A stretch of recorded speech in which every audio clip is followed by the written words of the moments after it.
everybody, welcome back to Football United TV.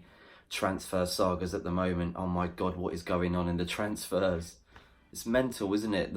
The amount of players that are switching here and there, or the potential players that are going to be going to clubs is wow. I can't believe what's going on. It's going to be a crazy right up until 5 o'clock today. We're going to give you a quick update now on the main stories in transfer news. Looks like Tottenham are bagging themselves 3 players maybe by 5 o'clock. And these 3 players are amazing. You got Chelsea from Real Betis. You got Dybala from Juventus, still trying to work out a deal. And Sessegnon from Fulham. That's amazing. If they can bag all 3 players by 5 o'clock, I think they've had the best window of any club in the Premier League. In fact, maybe even in Europe, or you could say the world, but in Europe definitely. Wow, that's mad. Tottenham have done very well, and congratulations to them for bagging it. They've done great. They got the stadium, they made the Champions League final, so you know, other players around the world are going to look at them and go, yeah, that looks like a club you want to join, you know. It's the same with Arsenal, to be fair. They're starting to bag a few players, and I know people think he isn't very good, but David Luiz seems to be having a medical at Arsenal, and the fee is around 10-12 million apparently, reports are suggesting, but no one completely knows that yet. That is a good buy for Arsenal. It's not perfect, it's not the perfect buy, but it will help. It's probably the best centre-back they've had in a while. I'm not sure why Chelsea are getting rid of him, because they've got a transfer ban and they need all the help they can, and I don't really think there's anybody else at centre-back that's better than David Luiz for Chelsea at the moment, but I mean, maybe somebody can throw that out at us and let us know who they think is better than David Luiz as centre-back.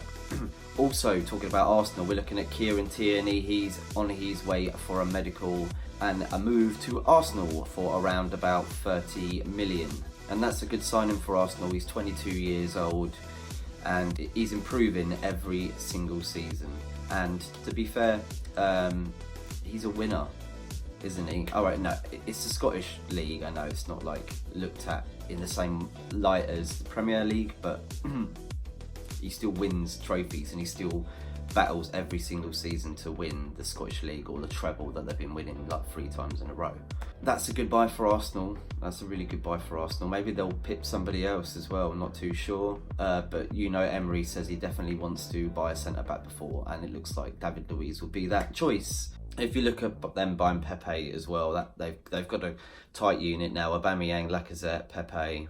Man United possibly going for Mandzukic. Why on earth would Man United go for Mandzukic?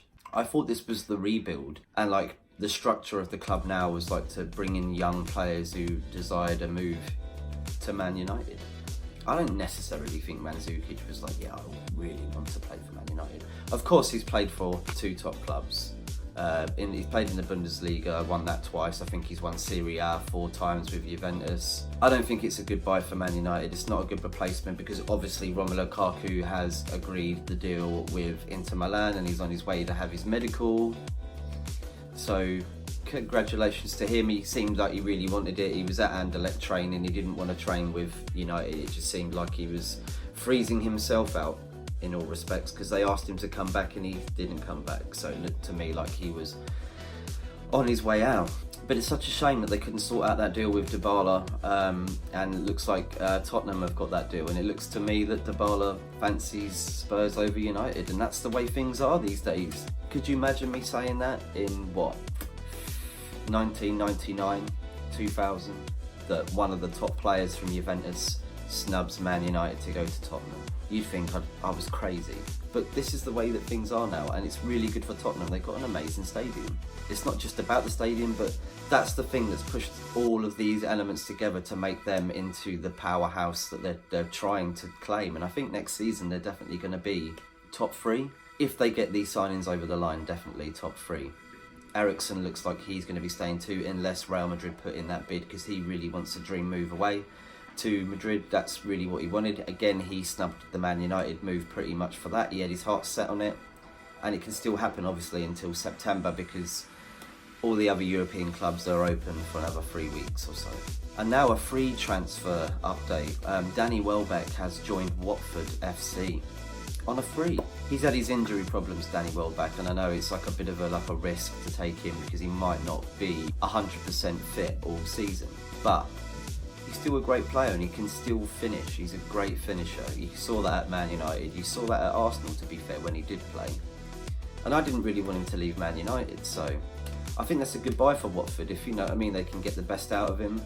He's definitely still got a few years left in the tank. And all respect to Danny Welbeck, yeah, absolutely. Wilfried Zaha is putting a transfer request to Crystal Palace the day before the end of the transfer market. Wow. But there's nobody going in for him. Arsenal haven't put in another bid for him since he's done this. Everton have been trying to get him. Obviously, he feels like there might be someone interested if he tells the world that, oh, that's it, I want to leave.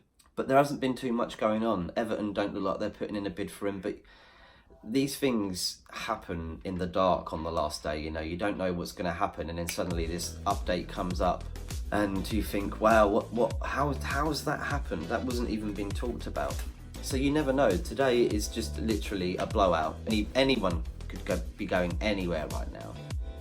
You could hear at the moment that Paul Pogba's staying, and then at 4:59 he's off to Real Madrid, and Man United haven't got a replacement. that would be gutting. So you just don't know what's going to happen. It's really exciting. I can't wait to see we've got another 5 hours left, and we're going to give you an update around about 7 o'clock, because 95% of the deals will be done by 5, but a few will slip through a little bit late due to paperwork and etc. So we'll update you around about 7 o'clock. We'll give you pretty much all the hot transfers that have happened this summer. Thank you very much for tuning in. There's lots more to talk about. I just wanted to give you a quick update. We'll do a very long vlog later on, obviously an update and brief you on every single transfer. Thank you very much. Have a great day. Bye-bye.